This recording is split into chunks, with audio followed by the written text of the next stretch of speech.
What's going on, everybody? Welcome to the channel. If you're a returner subscriber, thank you for subscribing. If it's the first time here, think about hitting that subscribe button. On this channel, I typically try to do DIY vehicle repairs. My focus initially was on the Jeep. How you can upgrade your Jeep and do your maintenance and stuff yourself. Today, or this weekend, I've got some fleet maintenance to do. The daily little Honda Civic here is in need of an oil change. My wife's Chrysler 300 in need of an oil change. So today on 8-lug pig pen, we're going to work on the old daily and we're going to get an oil change done. So to start off with, I like to have a warm engine. I've been kind of doing some errands this morning, going to pick up the oil. That's a great way to warm up the engine. Run to the store, get your oil, come back. Maybe let it sit for about 5-10 minutes, maybe 10 minutes. Let it cool down some. I feel that a warm oil makes it much easier to change oil. I think it drains easier and you'll get most of your stuff out. Whereas cold oil is a little thicker, slower. You may not get all the old oil out or as much as the old oil out as you would like to get out. So with that, let's go ahead and get this started. I'm going to set you down here and we're going to go into high speed.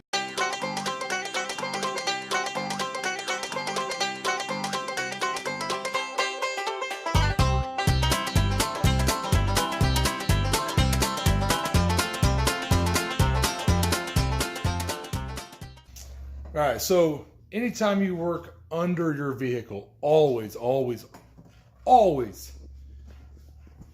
use jack stands. Always. I don't care. Just always do it. I don't know if this is necessarily something that you should do or not, but I always do it. I feel like that it lets your oil drain faster. I'll take the oil fill cap off. That'll allow air to push the oil out of the motor. All right, so now that we're under the vehicle on this 2004 Honda Civic, the oil pan is right here, drain plug is right here. So make sure I don't block you guys. My guess is a 13 millimeter. Can't see it from here. Good guess. Let's see.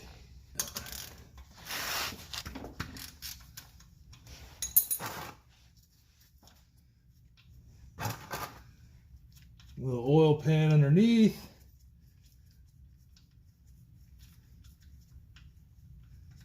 Oil catch pan. Another thing, rubber gloves is a must. See all that oil that have been all over my skin. Car looks like it was way overdue for some maintenance here.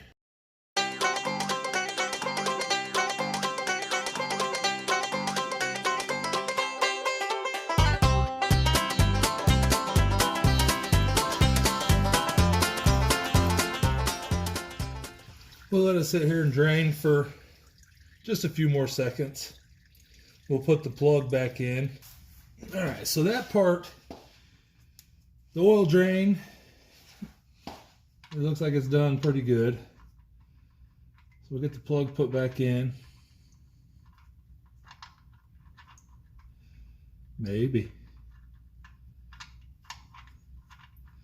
Now there is one thing that I don't like about the Honda is the oil filter placement. It's way up here.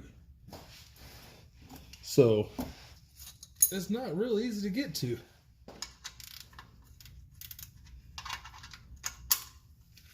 Now, if I had a lift, maybe. I don't have a lift.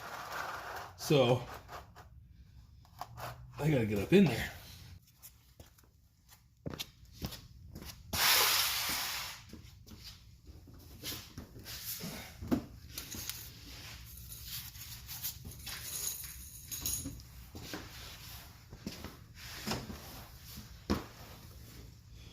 Actually, let's see if I can.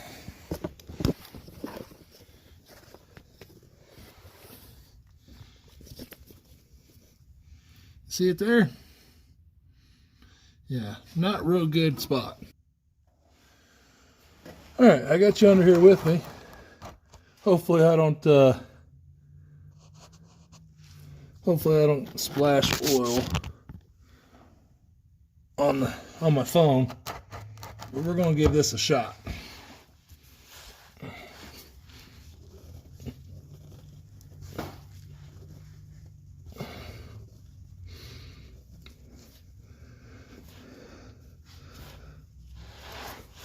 It's loose. All right, well, I didn't get it on my phone, which is a good thing. You know, we're splashing on it. There is going to be some oil in your filter. It's not going to be a whole lot, but there is some oil in there.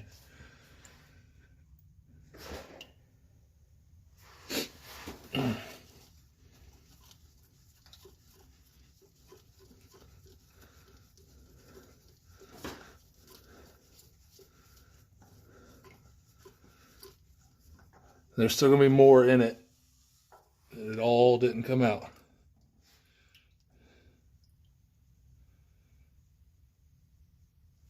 So stay right there. I'm going to go grab the new filter.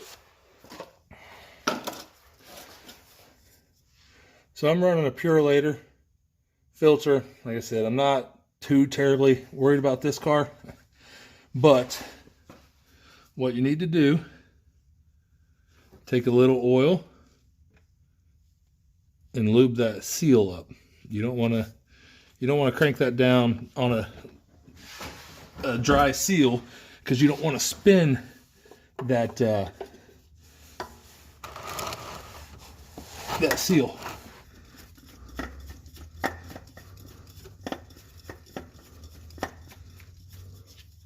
All right, I'm gonna have to go grab a rag because my gloves are a little slick. All right, so another thing on these filters, once you get them tight, snug, you don't need to crank them down.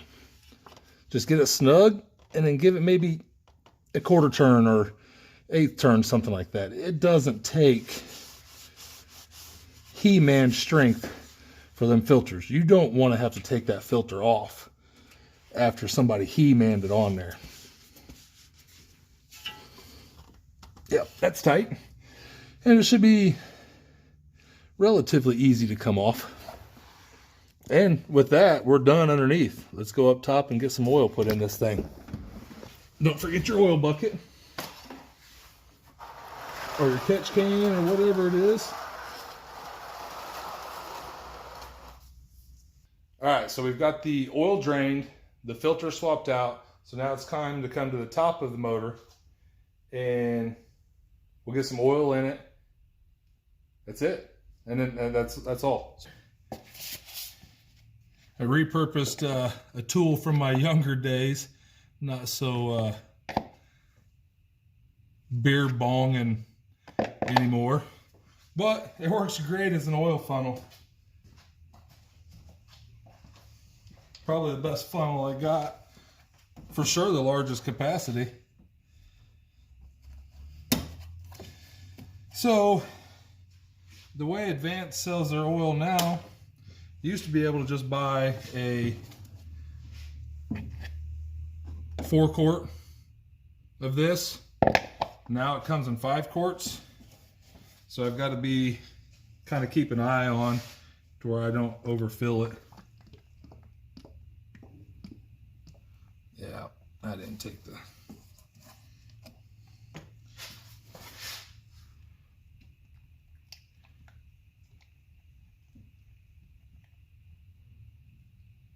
Tip your jug sideways. It helps with the the oil gurgle coming out of the jug.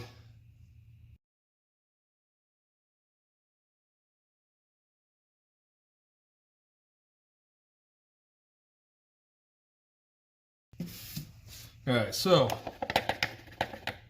that part of it is done. On the bottle, you can see we got 4 quarts, 3 quarts, 2 quarts, 1 quart, and it could stand to put a touch more in there to give me my 4 quarts. That's probably plenty.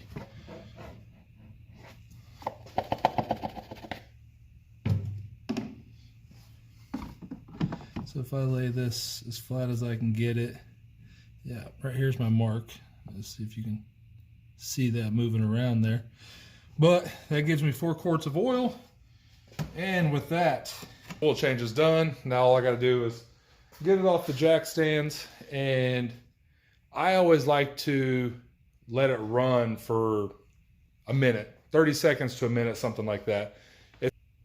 If you're in your parking spot, I would let it sit there and run for a minute. But if you got to back it out of the garage, like I got to do this one, I'll lower it all down, and then I'll back it out of the garage, and then I'll pull it in my third bay over here where she's living right now until I get the roll cage put in that one. Actually, it should be here tomorrow, which is Saturday.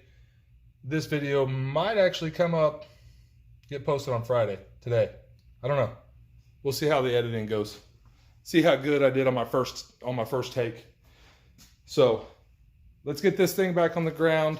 And with that, I'm going to say peace. Hope you liked it. Hope you found it useful, even in the slightest. Like I said, with this channel, I'm trying to do a kind of a DIY. Do all these things yourself. Don't pay somebody to do it. If you have a garage and some simple hand tools, most of the stuff, all you need is a jack, some jack stands, and basic tools. And you can do just about anything on your car.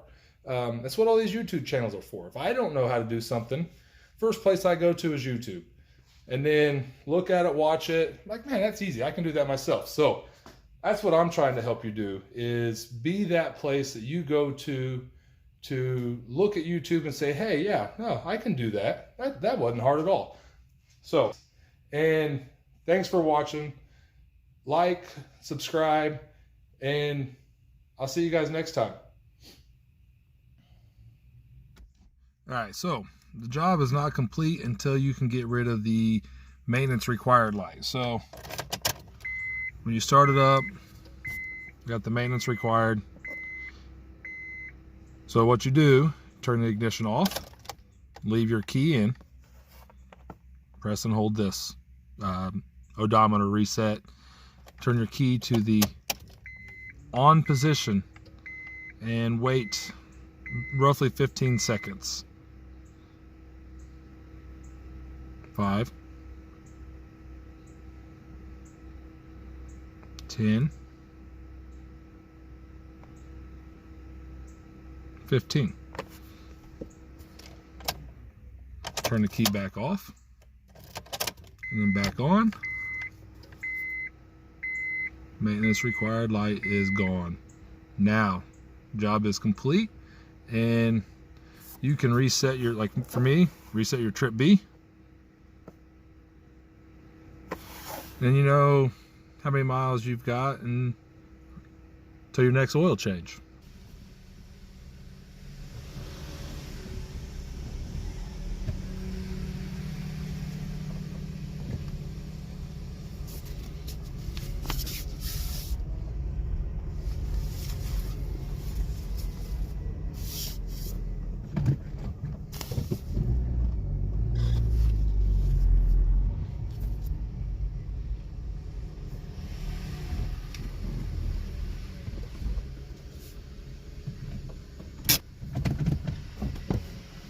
Job is done.